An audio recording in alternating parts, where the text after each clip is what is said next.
Good morning, students. In today's class, we are going to discuss chapter 1.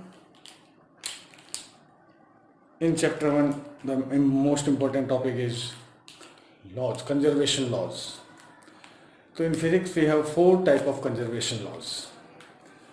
4 types of conservation laws means first,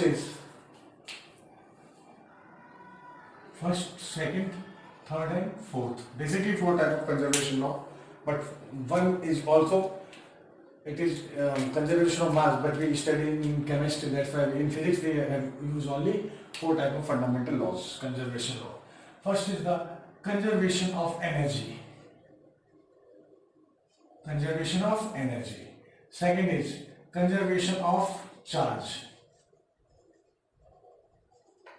Third is conservation of linear momentum. Linear momentum. And fourth is conservation of angular momentum.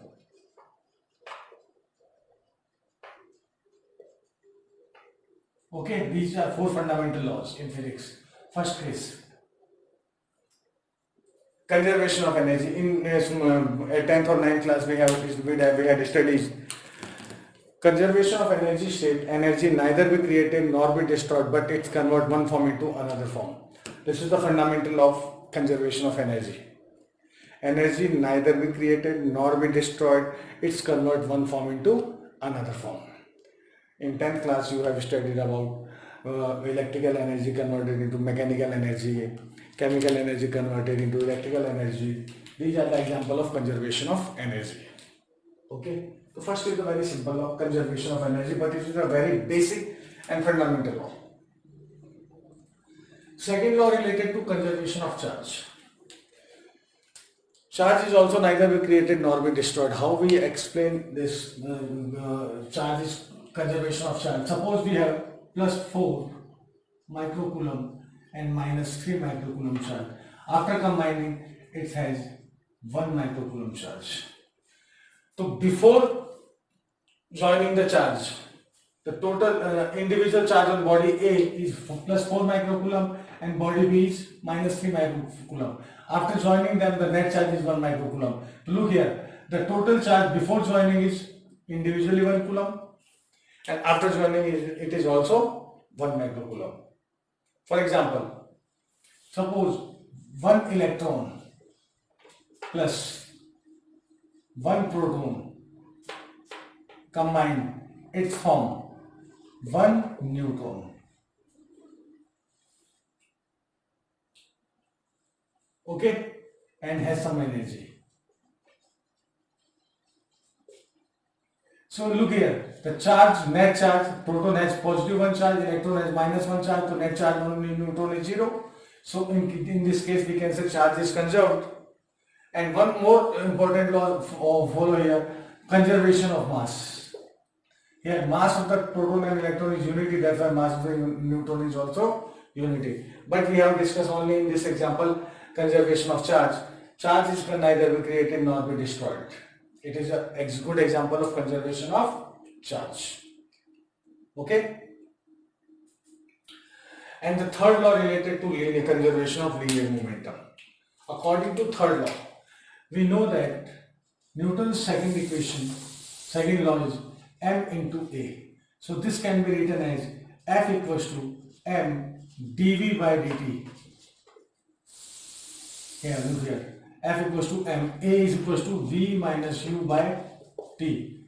Because we know that v equals to u plus at according to Newton first equation. So v minus u upon t is equals to a.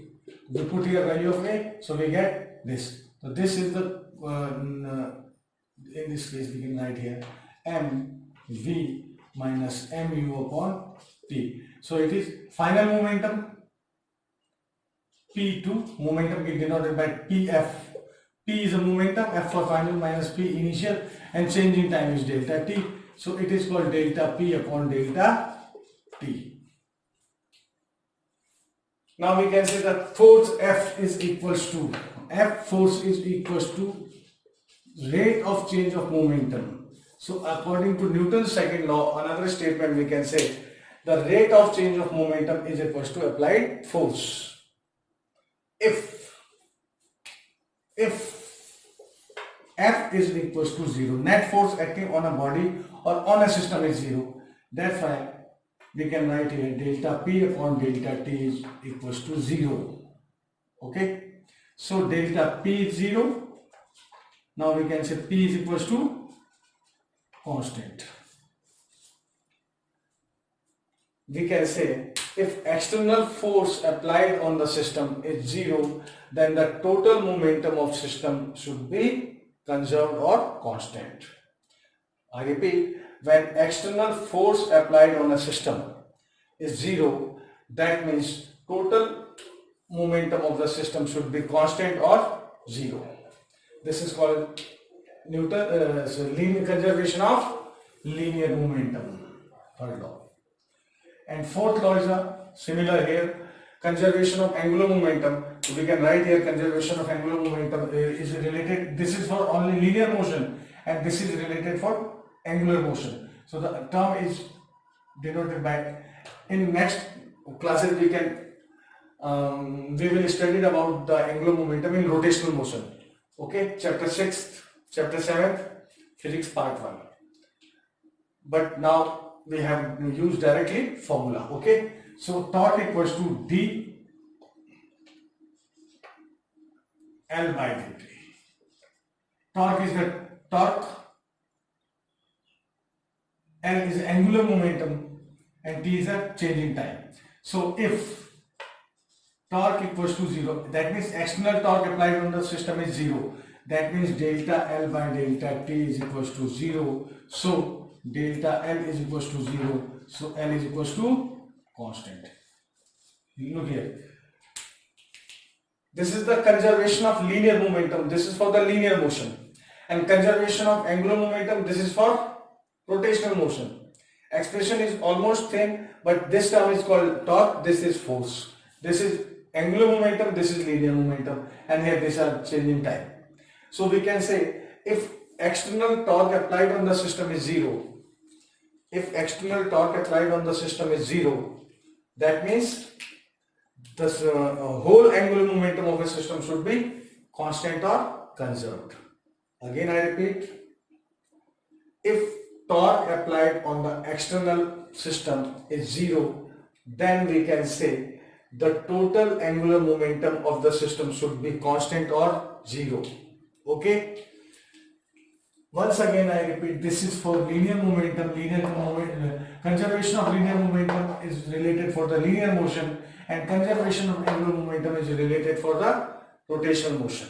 Okay, basic terminology and this is we will explain in detail in chapter number 4, laws of motion, and this will be studied in detail in chapter number 7, rotational motion. Okay, so I repeat once again, the conservation of energy neither be created or not be destroyed, it's converted into one form into another form. Second law is the conservation of charge neither be created nor be destroyed, the sum of the charge is always constant in before phenomena and after phenomena. For example, we have body A, charge on a body A is plus 4 microcoulomb and charge on body B is minus 3 microcoulomb. That's why after joining two charges the net charge is 1 coulomb. The total charge is also 1 coulomb here and 1 coulomb is also here. That's why we can say charge is conserved.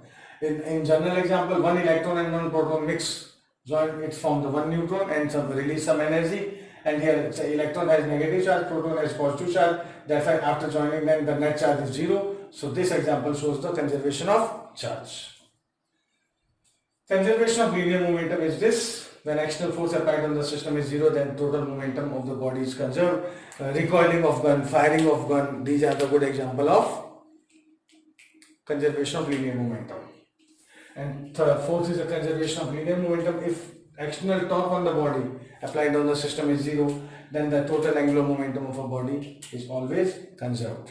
Okay, spinning top is the most good example of conservation of angular momentum.